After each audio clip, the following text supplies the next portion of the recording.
everyone, this is Maki. In Gundam Seed Destiny, there is a scene where the Orb forces engage in battle alongside the Earth forces against the Zaft forces. In this battle, Murasame, a mobile suit of the Orb forces, collides with the battleship maneuver.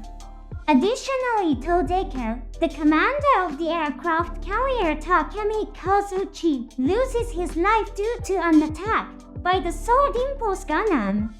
It's a very sad scene, where Kakali Earth has shed tears. But might there be those among you who are puzzled? Why must the Orb forces engage in such a battle, sacrificing themselves to such an extent?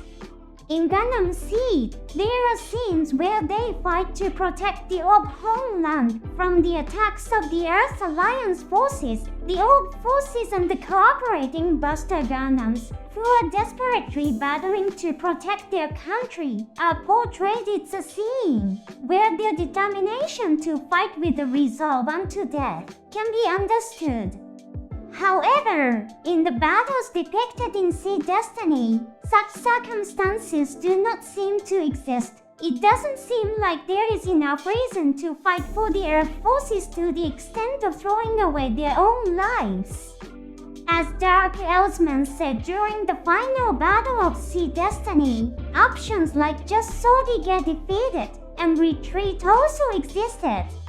But Tode, along with the aircraft carrier Takemi Kazuchi, advances to the front lines and is ultimately sunk as a result. Talia Gladys, the captain of the battleship maneuver, is also perplexed, asking, what does the aircraft carrier intend to do by advancing to the front lines?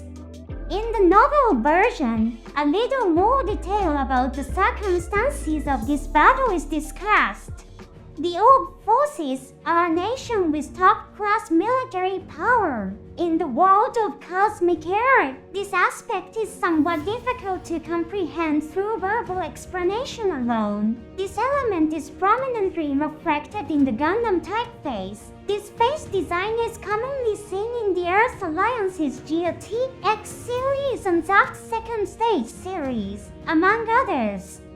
It's not that the face design itself has a symbolic meaning, rather, the Gundam typeface is a result of efficiently arranging high-functioning sensors. It's the same principle as the phenomenon where designs, for instance of musical instruments, become similar even if the companies or nations producing them are different.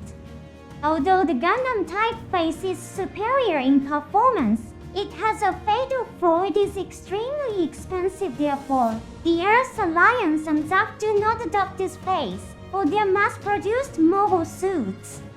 On the other hand, the Orb forces have many units with Gundam typefaces in their officially adopted mobile suits, beginning with the Astray series. This Gundam typeface is a valuable aspect that affirms the point that Orb's military power surpasses that of the Earth Alliance and Zaft.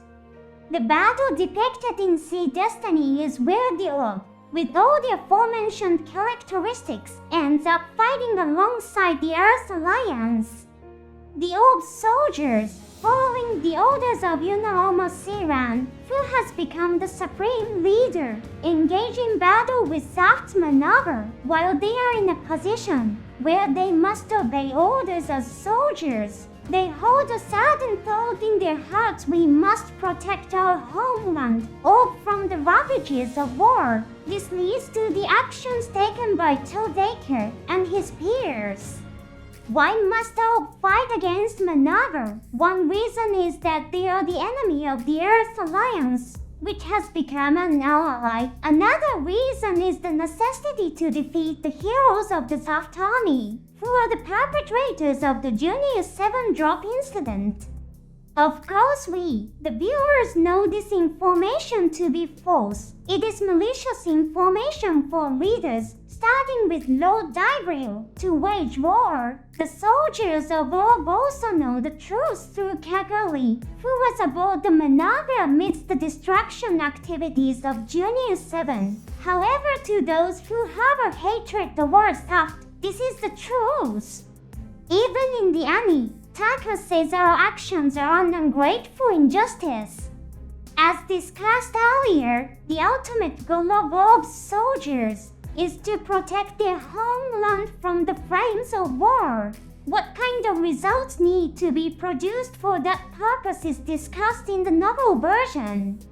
There is a need to leave a result that Orb has done its utmost for the Earth forces and win over public opinion. Past battles were carried out for the nitpicking reason of not trying to ally with the Earth Alliance. They needed to produce results to avoid repeating the same tragedy.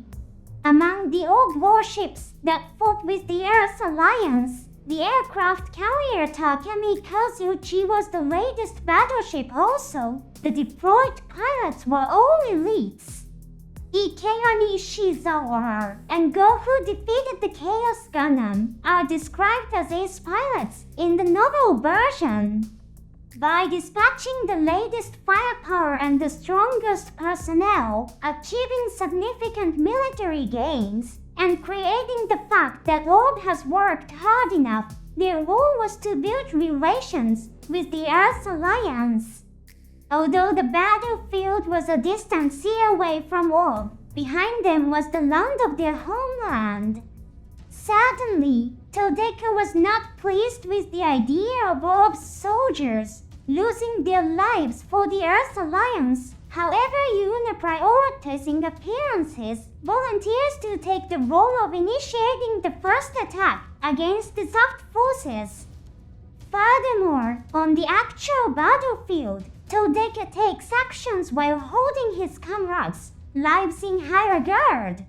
In the TV anime, his opposition to Yuna's idea of deploying all forces at once is depicted. This is because he was considering inducing combat in a natural form, without launching an all-out attack, getting the Earth Alliance embroiled in the battlefield, and then deploying forces. It was a judgment to minimize damage to the Orb forces while maintaining a cooperative posture toward the Earth forces. However, the situation deteriorates ultimately. Under Yuna's directive, the Orb forces prematurely direct all their military strength towards the maneuver. The combat capability of the Orb forces is also portrayed after the Earth Alliance joined the battle. In the novel version, it is stated that the Earth Alliance's mobile suits operate with software assistance, so they stand no chance when up against soft topaces. The Earth Alliance's Dagger L is easily defeated in front of Luna Maria and Race shooting, plus the maneuver's defensive fire. On the other hand, the Murasame executes missile attacks while dodging the shooting from the two topaces and maneuver's defensive fire. Finally, Baba's Murasame, having exhausted its armaments, performs a battery crash against the maneuver. This is in hindsight, and it is pointless to blame Kira Yamato, but he has lost his main armament, the beam rifle, due to the attack by the Freedom Gundam. He had no other means of attack other than running. Nevertheless, he launches an attack, sacrificing himself to prevent his homeland from being engulfed in the flames of war. Babo's body slam bolster Todeka's resolve. Todeka propels the Takemikazuchi forward. At this sudden decision, Yor is perplexed, and the enemy Talia is also bewildered, unable to discern his intent. As the Takemikazuchi crumbles under Manaba's artillery fire, Todeka orders the crew to take Yor and engage the ship. While Yor is still grappling with the situation, confused Todeka forcefully shoves him aside, insisting he evacuate. It's a small detail, but there's something striking about how the soldiers dodge Yor, shoved aside by Todeka. From the soldiers choosing to avoid rather than assist him, you can get a sense of the impression Yor has left on them. In this scene, Todeka needed to evacuate the crew, and Yor, due to his own commands, This action allows the wrecker to reflect you as the Supreme Commander, intended to fight until the end, but was forcibly evacuated by Tode despite the truth. We, the viewers, know that Yua was merely bewildered and unable to comprehend the situation. We, the viewers, know the truth that he was simply bewildered, unable to grasp the situation. Nevertheless, the official stands that he fought on the front lines for the Earth's alliance until the end can be maintained in the records. Why did Tode choose to stay alone on the ship until the end? His age is unclear, but wrinkles and salt and pepper hair reveal him to be of a considerable age. While assessing the value of a life is not something to be done lightly, Tode's life is valuable. Personnel capable of taking charge of fleet command cannot be developed in a few years. Tode, likely having accumulated experience over decades, should as a soldier soberly understand his worth. He doesn't seem like someone who would impulsively throw his life away meaninglessly. Let's focus on Tode's final scene.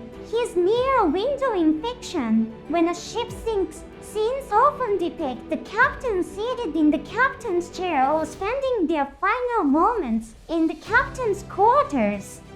But Tode is near the window. Allow me to share my personal interpretation here, keeping in mind that it's not an official viewpoint. I believe Tode's aim was to be visible in the cosmic era world. Journalists covering the battlefield are portrayed as significant entities. Myla, who becomes a crew member of the Archangel, is a journalist. Jess Novel, the protagonist of Destiny Astray, is also a journalist. Whether journalists are present on this battlefield is unclear, but if possible, it's crucial to leave behind the information that Tode remained on the Takemi Kozuchi until the end, confronting the enemy. Tode, as a commander from Earth, a nation with one of the world's leading military powers, might be a well-known figure militarily. Even in our real world, the names of military personnel are sometimes covered in news programs. Tode could not evacuate because he needed to preserve the message that all fought for the Earth forces until the end. Tragically, his wish was horribly granted. What appeared before his eyes was the Impulse Gundam, the Zaft regular army's latest model. Without retreating an inch, Tode stares at the Impulse Gundam. His image captured on the regular army's camera would be preserved in official recorded footage. Unaware that the boy piloting the Impulse Gundam was the one he once saved, Tode's body vanished into the flames.